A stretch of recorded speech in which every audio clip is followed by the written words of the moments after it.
She had nothing left. No home, no husband, no hope. The rain had not stopped for 3 days. Mara sat in the shallow floodwater with her arms wrapped around her 2 children, pressing them close to her chest as if her own body could shield them from the cold. The world around her had changed so completely in the past year that she barely recognized it. The sky above was no longer fully hers. Massive alien vessels drifted through the clouds like slow-moving moons, their lights casting teal and amber glows across the ruined cityscape below. The Valhari had come without warning. But they had not come to destroy. They came to survive just like everyone else. Their planet had been consumed by a dying star. Millions of them had arrived in great arcs, desperate and homeless, seeking asylum on Earth. The United Earth Council had agreed to a settlement treaty. Humans and Valhari would share territories, resources, and in some cases, families. Mara had never imagined that treaty would touch her life so directly.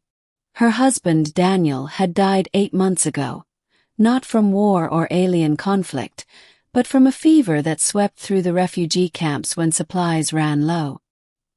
He left behind Mara, 31 years old, and their 2 children, 6-year-old Elia and 4-year-old Tomas. They had nothing. Their home was flooded. Their ration cards had expired. And the resettlement office had told her, politely but firmly, that single-parent human units were lowest priority for housing allocation. That was the day Mara walked to the Valhari integration outpost at the edge of what used to be the city park. She had heard rumors that Valhari males, those who had lost their own mates during the Exodus, were permitted, under the treaty, to request human companionship arrangements. It was not forced. It was not slavery. It was simply an offer, a contract of mutual survival. A Valhari would provide shelter, food, and safety. In return, the human would share their home, their life, and in time perhaps more. Most humans found the idea unthinkable. Mara found it the only option she had left. The outpost officer, a human woman with tired eyes, had looked at Mara with something between pity and understanding. "You're sure?" she had asked. "Once you register, your profile goes into their matching system. You can decline any individual, but you have to participate in the process." "I'm sure," Mara had said. Her voice did not shake. She had already used up all her shaking in private. The matching process took 2 weeks. During that time, Mara and her children slept in a temporary shelter unit. 4 walls, a cot, and a small heater that hummed through the night. Elia asked every day when they would have a real home again. Tomas had stopped asking. He simply held onto Mara's sleeve and watched the alien ships pass overhead with enormous, quiet eyes.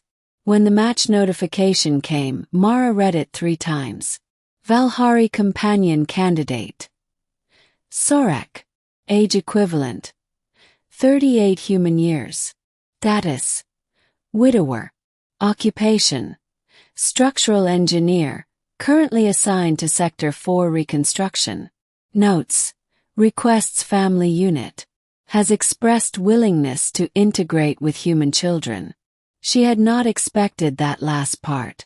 Most Valhari candidates she had heard preferred no existing children. The adjustment was too complex, the bonding too uncertain. Sorek had requested a family unit. The first meeting was arranged for a neutral location, the integration center's garden terrace, still half flooded but cleared enough for seating. Mara arrived early. She wore the only clean dress she owned and had braided her wet hair back neatly. Elia held her left hand. Tomas held her right. She had told them only that they were going to meet someone who might help them find a home. She had not told them what that truly meant. Sorek arrived precisely on time. He was tall. They were all tall, with the characteristic pale gray-blue skin of the Valhari northern clans, and large dark eyes that caught light like still water.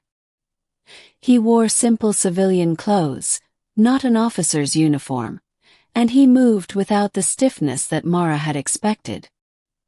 He stopped a respectful distance away and lowered his chin, the Valhari gesture of non-aggression.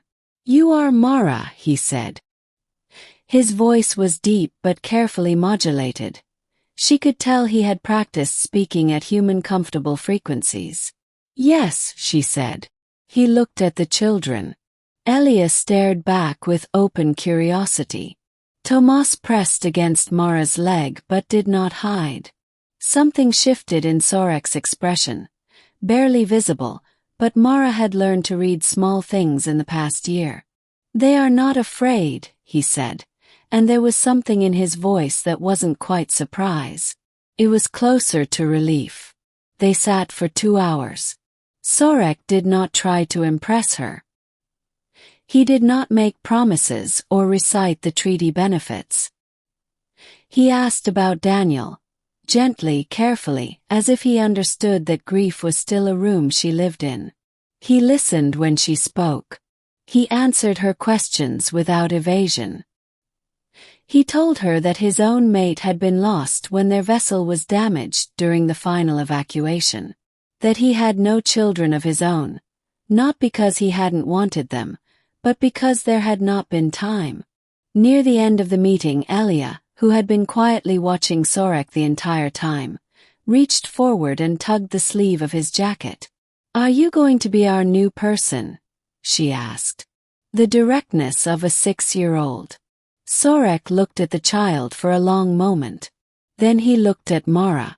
Mara felt heat rise in her face. "Elia, it is a fair question," Sorek said softly. He crouched down to Elia's level, a gesture that clearly cost him something physically, given his height, and met her eyes directly.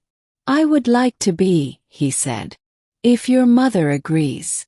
And if you agree." Elia considered this with the gravity of a small judge. Then she nodded. "Okay. But Tomas gets the window bed. He likes to watch the ships." Sorek glanced at Tomas, who had been listening from behind Mara's arm.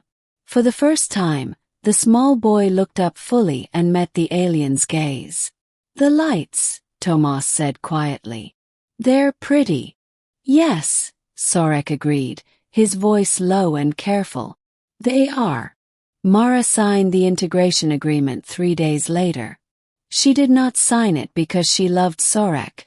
She did not know him yet. She signed it because she looked at her children asleep on a narrow cot and understood that love was sometimes a decision you made in advance, a direction you chose before you felt certain about where it led.